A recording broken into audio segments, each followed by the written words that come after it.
there's going to be a match that really does kick off SheBelieve's Cup, and it's going to be between Brazil and Japan. So we've got Thursday, February 16th as the first match day for SheBelieve's Cup, but United States and Canada are actually the headliners of that game. But what's going to kick off first at 4 p.m. Eastern is going to be Brazil and Japan. And we want to chat a little bit about these two teams since they are the two that are going to kick things off in this annual event.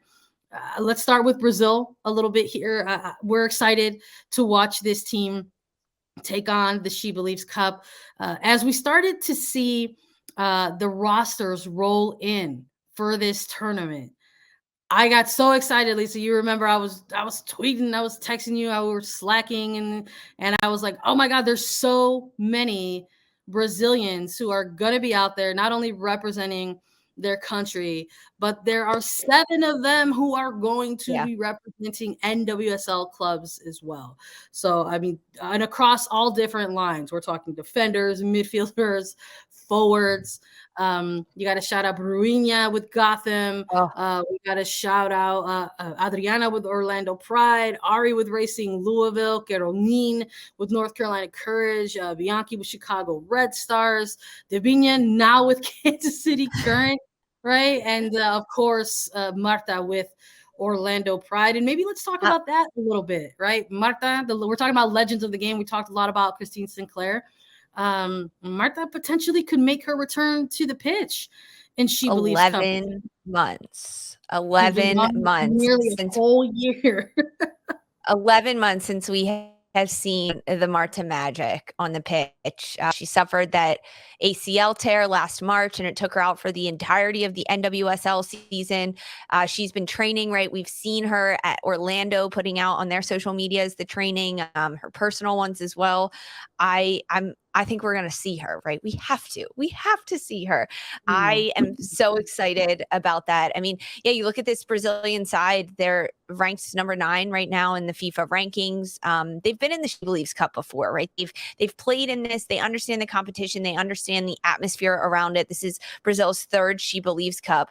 And in 2021, they finished 2nd and 4th in 2019. So they're also a nation that is looking to lift this trophy and win this tournament. And as you mentioned, all the great people that they have, I still can't get over Devinha at North Carolina. I'm still getting used to it a little bit. But they've also got head coach Pio Sundahe, who is been ahead of this team formerly with the United States. Pia's a great coach. And I think that Pia is preparing this team for a World Cup run in which Brazil wants to win, right? You look at how they got to the World Cup and their history since last summer in July, winning the Copa America title. They went undefeated throughout that tournament, throughout the group stages and winning their 8th Copa America. This is a Brazilian side that has a lot of firepower. As you mentioned, all those different names, I think Marta is probably the biggest one that I've circled to kind of see how everything plays out and how she plays. Like, are we going to see her? She's probably on limited minutes, right? Yeah, but is she going to get a start? Are we even going to see her in the first game that Brazil plays against Japan? You have to kind of look at the matchups because Brazil, if you're Brazil, you're looking at, okay, we've got to start this tournament. And of course, you want to start on the right foot. You want to start with all your eggs in your basket. But then you have to play Canada and the United States. Kind of which basket are you putting all your eggs in at this point? I think in terms of like those first minutes, you want to try to get a player like Marta those minutes against a team like Japan. But I don't know if it's a start, you know. You need Marta against all of the teams. Let's be honest. Yeah, no kidding. Especially because of the type of tournament that it is, right? It's mirroring like a potential group stage. It's a round robin tournament. So there's a match with short rest in between, and then you got another game in front of you before you know it, right? So I think, yeah, obviously the biggest name that's going to stand out there and question marks of what we may see. You know, but I'm also eager to see, you know, some of the younger players, you know, with Brazil. They've got a ton of players who are trying to make names for themselves as well. You know, I'm looking at, you know, some of the European clubs, you know, players who have played with Arsenal, you know, Gio Quiroz who's with Arsenal.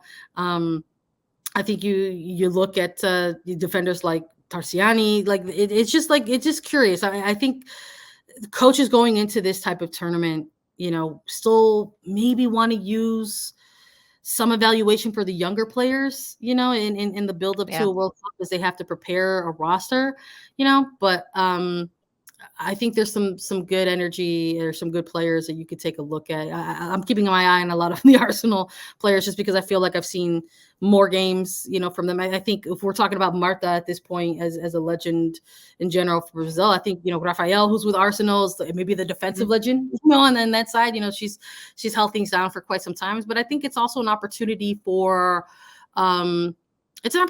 fans out there who maybe are keeping an eye on their NWSL clubs, that if they are unfamiliar with some of the Brazilian signings that have been made over the offseason, that they get a chance to take a look at them in action over the course of the SheBelieve's Cup. And maybe, we can echo a similar sentiment with Japan, because as they roll out their starting lineup, I think probably the biggest name that stands out for a lot of American audience is probably somebody like a June Endo, who plays with Angel City. And of course, you and I were fortunate enough to make it out to Los Angeles for a couple games over the course of the 2022 season. And I feel like every time we had a chance to take a look at those games, we were like, man, June Endo is so good on this pitch. And it was very cool to watch them play, because we got to see Endo play in some utilizing different positions on the field, sort of a wing back, a little higher up the pitch at times. So very excited for that. But, there's also, I really want to see Fuka Nagano play, because saw short time with North Carolina Courage, but is now playing with Liverpool. I thought that was a player that had sort of a quick kind of impact for North Carolina Courage. It's, unfortunate that we won't get to see some continued development there, but now playing in Women's Super League. So looking at a player like Nagano for sure. I'm also, looking at any of the players maybe amongst Tokyo Verde, because we got to see a little bit of them in action during the Women's Cup.